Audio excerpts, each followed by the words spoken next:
Un peuple en attente d'un sauveur. Voilà le thème que nous aborderons aujourd'hui à l'émission La parole vivante.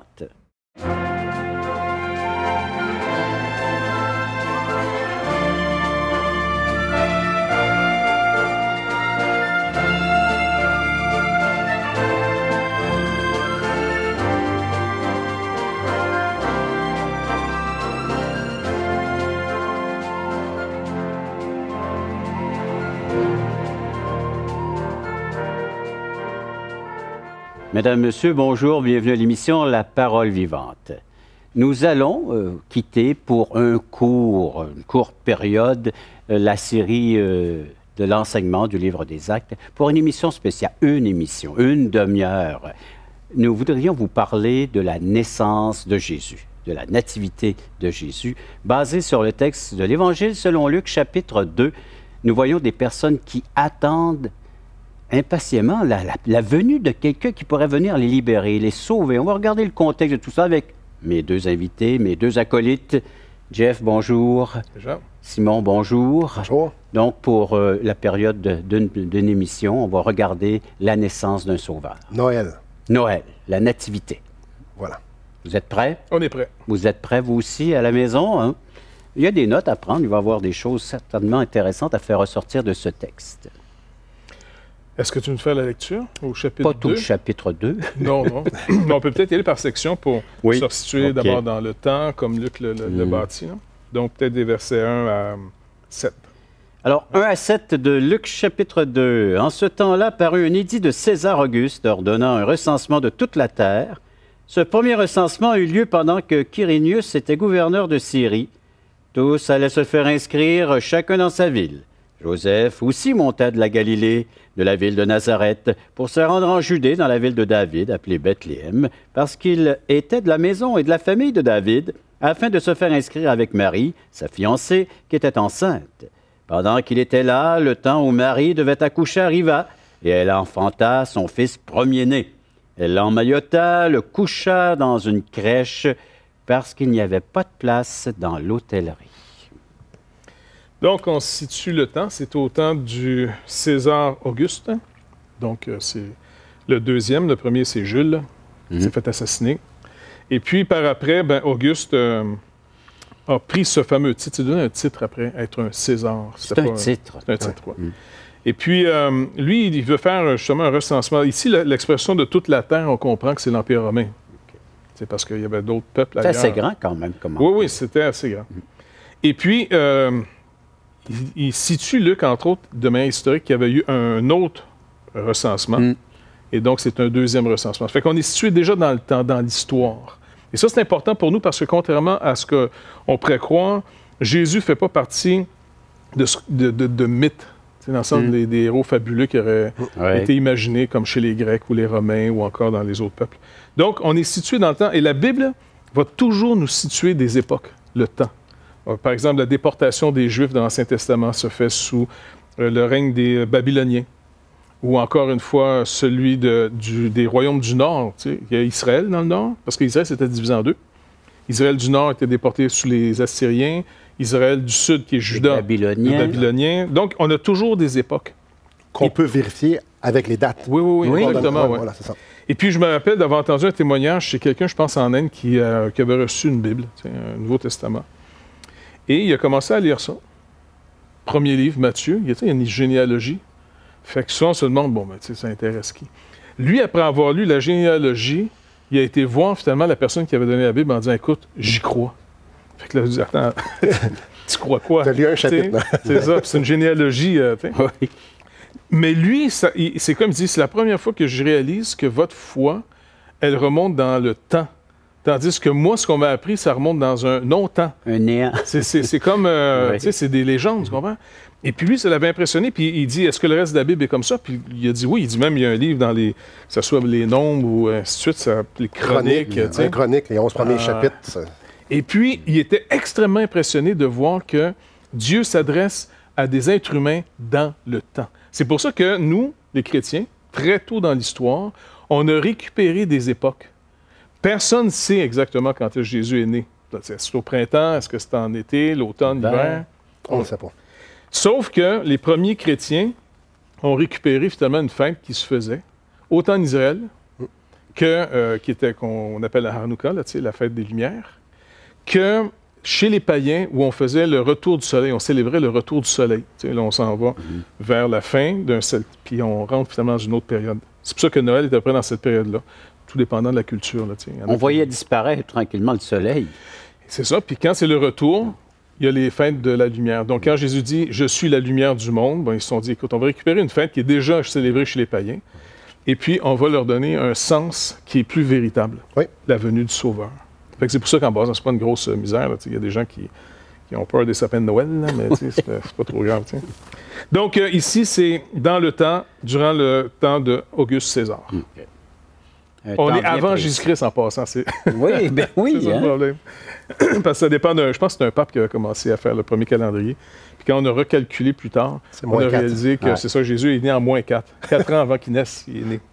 Bref, à peu près ça. Et puis, c'est dans une région, la région finalement de Jérusalem, parce que Bethléem, c'est tout de suite à côté.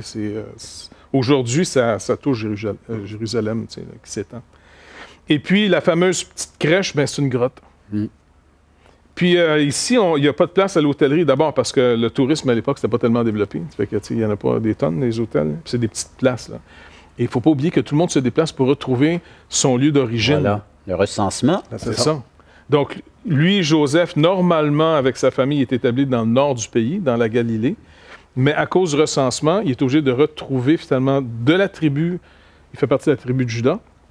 Et puis donc, la fameuse ville de Bethléem était le lieu de son ancêtre, le roi David. Donc, ça va accomplir en même temps une prophétie parce que sa femme est enceinte. Pas de lui, pas d'un autre, mais du Seigneur. Je ne spécifie pas d'un autre parce qu'en réalité, il y a une légende qui court en Israël qu'on dit finalement que la mère de Jésus aurait été violée par un Romain. Oui. Et puis, bref, c'est... Mais... On n'élaborera pas trop là-dessus, mais c'est la première fois que j'entends ça, ces nouvelles. Oui, c'était... Puis ça revient à mode chez les libéraux, d'un fois. Pas les politiciens, là, mais... Les théologiens.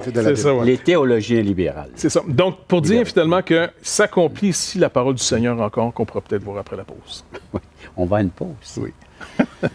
Et c'est le temps de vous offrir notre cadeau. Non seulement en cette période-ci de l'année, on est très généreux, mais on l'offre à l'année longue. C'est toujours Noël. Toujours Noël pour nous, pour les chrétiens. On aime donner, que voulez-vous, ça nous fait plaisir. Puis c'est représentatif de notre grand-Dieu qui a donné aussi une grande générosité, donné son Fils. Nous, on vous donne un livre. Alors, ma destination finale. Vous êtes invité bien à le recevoir. Comment? Vous pouvez en faire la demande en composant le numéro de téléphone suivant, 877-l'Espoir, 877-537-7647, ou écrivez-nous via les sites espoir.ca, toutchrétien.com. Après la pause, on va regarder dans quelle attente était ce peuple. Dieu ne nous a pas garanti qu'on aurait une vie parfaite. Dieu nous a dit « Je vais être avec toi ». Et c'est un peu ça ici qu'Israël a mal compris.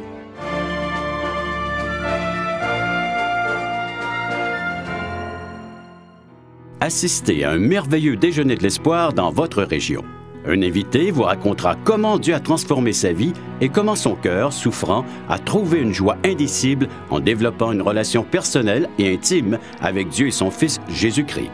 Des églises locales organisent de tels déjeuners dans plusieurs régions du Québec. Découvrez où et quand vous pouvez assister à un déjeuner de l'espoir dans votre région en visitant le site espoir.ca et en cliquant sur l'onglet « Déjeuner ».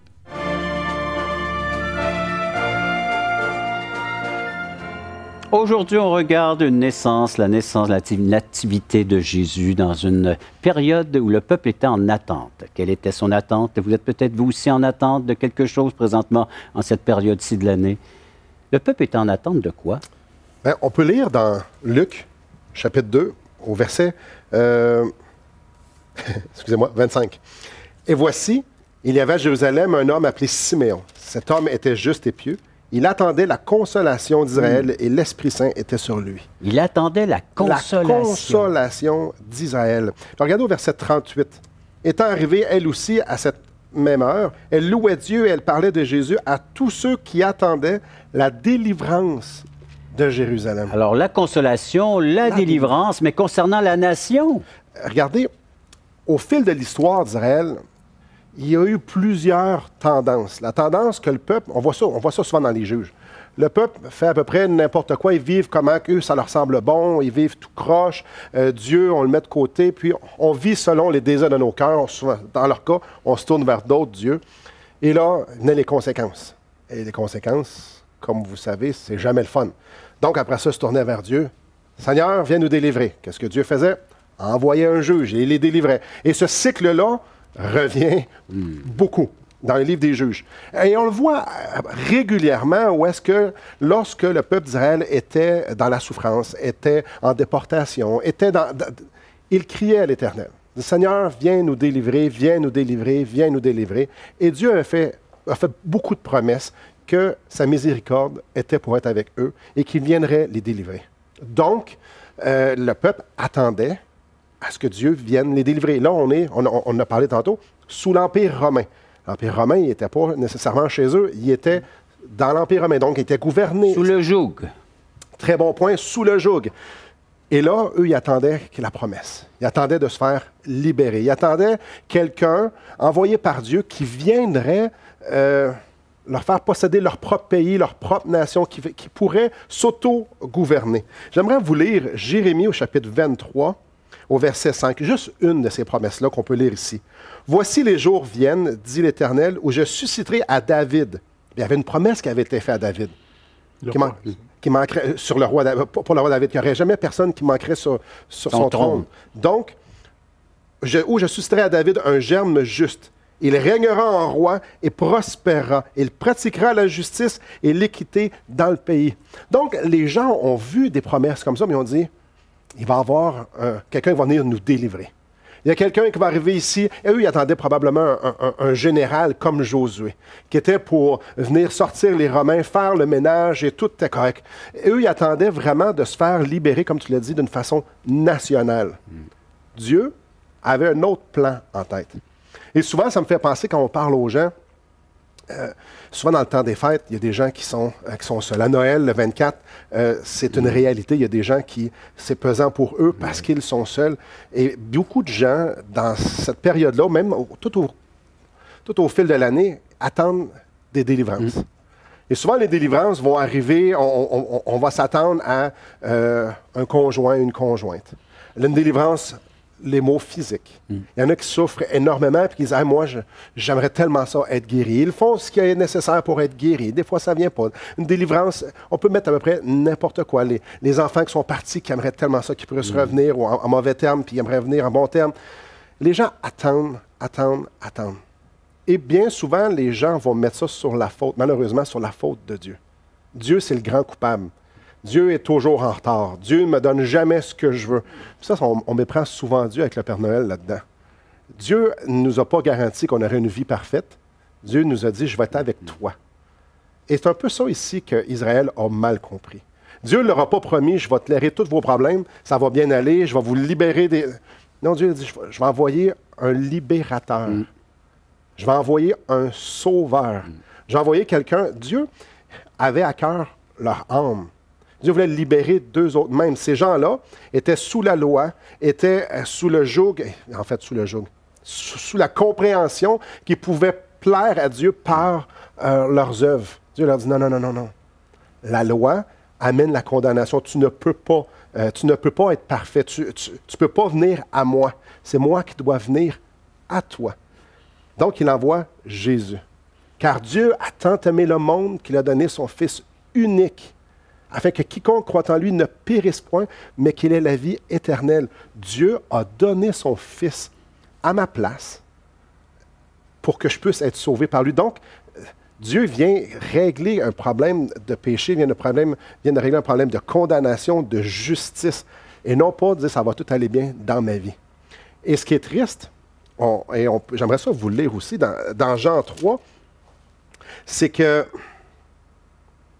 on lit au verset que je vous ai dit là, c'est dans Jean 3,16, au verset 19. « Et ce jugement, c'est que la lumière étant venue dans le monde, les hommes ont préféré la ténèbre à la lumière parce que leurs œuvres étaient mauvaises. » Dieu veut intervenir, veut venir sauver. Dieu envoie son Fils pour venir les sauver, mais les gens ne l'ont pas accueilli. Les gens n'ont pas voulu ça parce qu'ils s'attendaient à quelque chose d'autre. Ils voulaient que Dieu intervienne d'une autre façon. Ils n'ont pas pris ils n'ont pas pris Jésus comme lui se présentait à eux. Parce que la nation, en général, s'attendait à une délivrance physique de l'emprise romaine, de retrouver la liberté, alors que le Seigneur est en train de, dans ses messages, dans sa mission, de leur démontrer que c'est une domination spirituelle. Et voilà. Le péché qui est là, qui pèse sur eux, et la condamnation de ce péché aussi.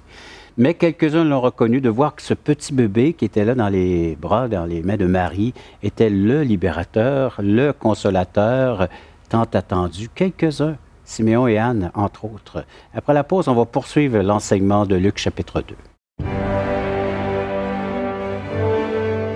Homme, et cet homme était juste et pieux. Donc, un juste pour Dieu, c'est quelqu'un qui vit de la foi.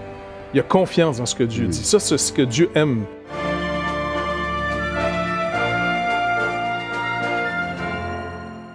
Voulez-vous combler le vide dans votre âme? Avez-vous soif d'une sérénité intérieure?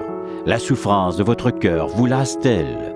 Appelez dès maintenant pour recevoir gratuitement un évangile de Jean pour connaître l'amour de Dieu, un Nouveau Testament pour trouver des réponses à plusieurs de vos questions, le livre Destination finale pour comprendre la nécessité du salut et finalement la Bible et le salut qui nous explique comment recevoir Jésus. Contactez-nous à espoir.ca ou composez 1-877-l'Espoir.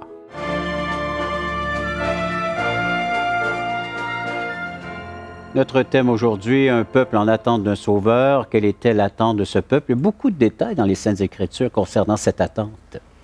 Dans l'Ancienne Alliance ou l'Ancien Testament, on a une période de prophètes. Puis il y a un prophète, entre autres, qu'on connaît, tout le monde connaît ce prophète-là, c'est Daniel dans la fosse aux lions. Oui. Donc, ce Daniel, c'est un Israélien qui a été finalement emmené dans la grande déportation babylonienne. Quand les Babyloniens sont venus, ils ont vidé finalement tout le territoire d'Israël. Ils ont emmené les gens captifs chez eux en Babylonie. Et là, Daniel, avec 3 de ses amis, sont même choisis pour être, parce qu'ils font partie comme d'un élite, ils sont vraiment brillants hors du commun. Mais ce Daniel est aussi, par sa relation avec Dieu, un homme que Dieu va lui révéler ses secrets, surtout sur les temps du Messie. Et puis dans Daniel, au chapitre 9, il est marqué, finalement, il donne des périodes, mais des périodes de manière figurée. 70 semaines, mais en réalité, c'est des périodes de temps plus longues, là. Et puis, il dit que finalement, à partir du moment où Cyrus va faire bâtir le temple, il va s'écouler un certain temps jusqu'à l'époque du Messie, du oint.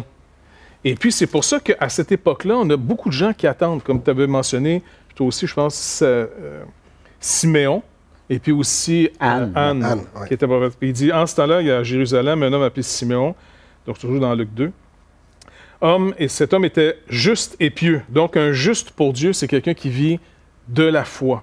Il a confiance dans ce que Dieu dit. Ça, c'est ce que Dieu aime. C'est pas qu'il est nécessaire. C'est sûr qu'il était sûrement...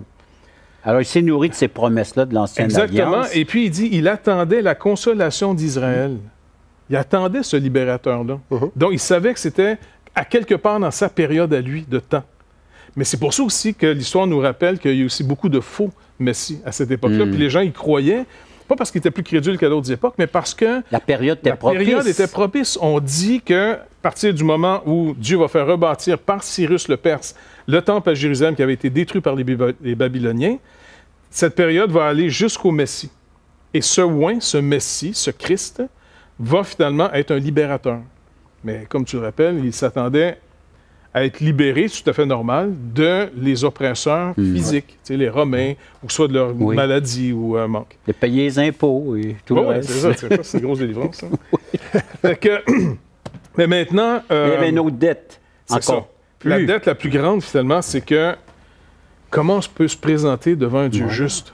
Parce que le père de Jean-Baptiste, Zacharie, il a fait un cantique quand son enfant est né. Oui. Et puis dans ce cantique, qui est au chapitre 1 de Luc, c'est toujours Luc qui nous rappelle ces choses-là, il dit, selon le serment par lequel il avait juré à Abraham, notre père, de nous permettre, après que nous serions délivrés de la main de nos ennemis, regarde bien ici, de le servir sans crainte. Pour servir Dieu sans crainte, il faut que quelqu'un ait réglé le problème de l'injustice, de nos fautes. Sinon, on a peur de Dieu en disant, écoute, est-ce que tu veux marcher devant un Dieu parfait, juste, Quand toi, tu sais très bien que, écoute, qui peut paraître juste devant Dieu? Là? Mais dans son cantique, c'est ce qu'il rappelle. Il dit, tu nous avais promis, tu as fait le serment à Abraham de nous envoyer au fond quelqu'un qui nous délivrerait de nos ennemis, qui au fond toutes nos fautes, nos accusateurs, pour qu'on puisse marcher avec toi sans crainte. Et ça, c'est arrivé avec Jésus-Christ. C'est pour ça que Siméon, quand il voit arriver ce bébé, le Saint-Esprit qui est sur lui, il l'éclaire. Puis là, c'est juste un petit bébé de rien. Là, il n'y a pas une couronne sur la tête, lui. Et il voit et il comprend que c'est le Messie de Dieu. Pour vraiment recevoir et croire qui est Jésus, c'est toujours le ministère du Saint-Esprit. Ça, c'est quelque chose qu'il ne faut jamais oublier. Parce qu'eux autres, ils n'étaient pas comme les autres. Eux autres attendaient quelque chose de spirituel, parce que le Saint-Esprit leur a dit, c'est au niveau spirituel que ça se passe, c'est dans votre cœur. Le problème est dans votre cœur. La nation, oui, il y a un problème, mais le problème est dans votre cœur. C'est le Saint-Esprit, c'est son ministère de révéler aux gens qui ont un problème avec Dieu. Exactement, oui. Parce que même si on nous délivre des Romains, puis même si on nous délivrait de la maladie, même si on nous délivrait de plein de problèmes... La solitude, c'est dans un couple qui s'aime, là. Deux personnes se choisissent volontairement pour vivre ensemble, ils s'aiment. Et eux-mêmes ont besoin, finalement, souvent, de se demander pardon. Tu imagines la grandeur d'une nation? Je veux dire, le problème, on le génère, on le crée. Ouais. C'est vrai qu'il peut y avoir des catastrophes naturelles, puis c'est vrai qu'il peut y avoir toutes sortes de choses. Mais le vrai problème, il est du cœur humain, car c'est du cœur, Jésus dit, que viennent les adultères, les meurtres, les faux serments. C'est du cœur. Fait que c'est le problème du cœur qu'il faut régler. Est-ce que je peux espérer que Dieu, un jour, me donne un autre cœur? Pour prendre l'expression du cœur. Tu sais. Est-ce que je peux avoir l'espérance d'avoir une autre mentalité un jour? De vraiment avoir la paix de Dieu. D'abord son pardon, mais pour jouir d'un vrai cadeau qui est la vie. C'est ça que le Seigneur leur donne. Et c'est tellement important auprès de Dieu, de la condition de ce cœur de l'être humain, qu'il envoie justement un message par ses prophètes, prophétesses, entre autres, le message que Marie va souffrir, parce qu'elle va voir son enfant souffrir. Ouais. Alors, c'est l'importance de voir cette délivrance spirituelle s'accomplir. Il dit à Marie, ben, ton fils, un jour, devra passer par le chemin de la mort. C'est pourquoi Noël, c'est une si grande célébration. C'est Dieu qui se fait homme pour venir à notre rescousse. On a toutes les raisons de célébrer l'humiliation de Dieu pour venir régler ce problème-là, de venir nous réconcilier avec Dieu, de venir porter nos péchés. C'est une très grande célébration. Au sein de cette célébration, de cette joie, il y a aussi ce moment de tristesse qu'on doit passer, reconnaître ce que nous sommes, les pécheurs perdus qui méritent une condamnation. Et après la pause, on va regarder davantage comment vous pouvez bénéficier de ce salut que Dieu vous offre en la personne de Jésus. Noël, c'est un bon temps de réfléchir. Quelle place a Jésus dans nos vies? Quelle place? Est-ce que c'est juste quelqu'un qu'on fête comme ça, c'est folklorique? Ou on l'enfouit sous nos manteaux. Voilà. Ou on le met, on lui donne la première place.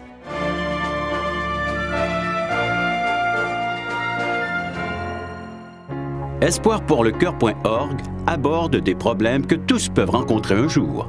Solitude, culpabilité, manipulation, rébellion et adultère. Chaque problème est clairement défini avec ses symptômes et ses caractéristiques. Des pistes de solutions sont données. Le but du site espoirpourlecoeur.org est d'encourager les chrétiens à s'entraider. Pour participer à l'une de nos conférences, consultez notre site espoirpourlecoeur.org.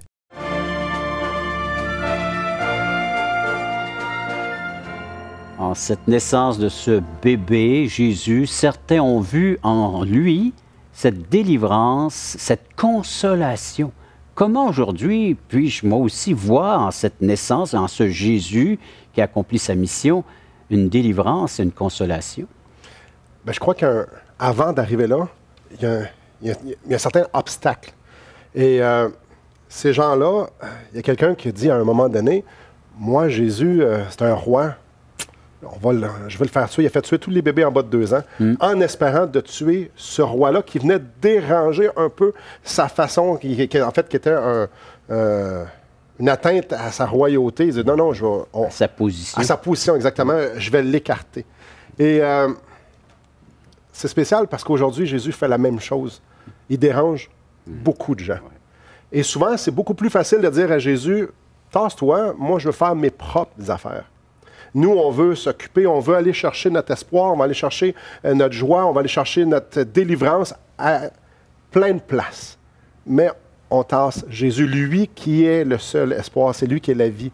C'est lui qui est venu nous transmettre la vie, c'est lui qui est venu mourir pour nous. Ça me fait penser à une histoire que j'ai lue des parents qui ont un nouveau-né. Un nouveau-né décide d'inviter la famille, les amis, tout ça. C'était dans un coin huppé. Donc, les gens arrivent, le soir est venu, la maison est belle, la table est mise. Ça va être un grand festin. Il ne manque rien. Il ne manque rien. On va avoir beaucoup de joie. Les gens rentrent, il y a de la joie, on est content, on vient célébrer la naissance du bébé. Tout va bien. Donc, comme au Québec, on prend les manteaux d'hiver, on les met où? Sur le lit. Sur le lit, on met les manteaux sur le lit. Et ça, c'était pas stagé. Parfait. Donc, ils mettent sur le lit, puis là, la fête commence. Et là, ils ont de la joie, ils s'amusent, ils discutent, tout le monde est content. Puis à un moment donné, il y a quelqu'un qui dit il est où le bébé? On ne l'a pas vu encore. Et la mère réalise que le bébé était sur le lit. Et l'histoire nous raconte que le bébé est décédé. Oui, c'est pas une histoire de fun, ça. C'est pas une histoire de fun, pantoute. Embourbé par les manteaux, que les gens étaient venus fêter, mais sans conception que où le bébé, la personne qui était fêtée n'était plus là. Et aujourd'hui, temps des fêtes, Noël, c'est un bon temps de réfléchir quelle place a Jésus dans nos vies. Quelle place? Est-ce que c'est juste quelqu'un qu'on fête comme ça, c'est folklorique? Ou on l'enfouit sous nos manteaux. Voilà. Ou on le met, on lui donne la première place. Pour lui dire un instant, un sauveur nous est né. J'ai besoin d'un sauveur. Et Dieu, dans sa grande miséricorde, a tendu son bras vers moi et envoyé Jésus-Christ. Non seulement naître, mais vivre une vie parfaite que je ne pouvais pas vivre, il a vécu une mort que je ne pouvais pas mourir pour pouvoir me donner la vie. Quelle place a ce Jésus-là aujourd'hui? Bien, j'en profite en cette période-ci de l'année, en vos noms et au nom de toute l'équipe d'Aujourd'hui l'Espoir et l'émission Paroles vivantes, de vous faire ce vœu, que vous puissiez reconnaître en Jésus-Christ celui dont vous avez besoin, grandement besoin, la seule qui a le pouvoir de pardonner vos péchés, de vous réconcilier avec Dieu, de faire de vous son enfant, non seulement pour l'instant, mais pour l'éternité, et de faire sa demeure en vous par son Esprit Saint et de bénéficier de sa présence en tout temps, non seulement dans cette vie présente, mais pour l'éternité. Voilà ce que Dieu vous offre. À vous maintenant de croire en ce qu'il vous offre. Merci de votre participation à l'émission. Merci d'avoir été à l'écoute de cette autre émission de la Parole vivante.